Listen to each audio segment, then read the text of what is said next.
सेव्यमान पावनाग्नि पङ्कजम् ज्ञालयज्ञसूत्रमिन्दुशेखरम् कृपाकरम् नारदादियोगि वृन्दवन्दितम् दिगम्बरम् काशिकापुराधिनाथ कालभैरवम् भजे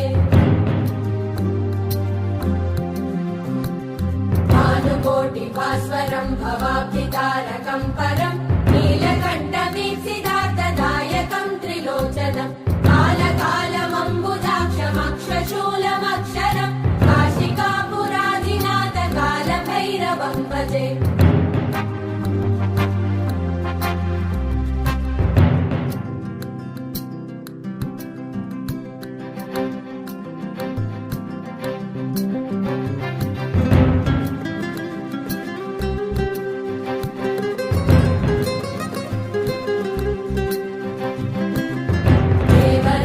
सेव्यमान पावनाग्नि पङ्कजम्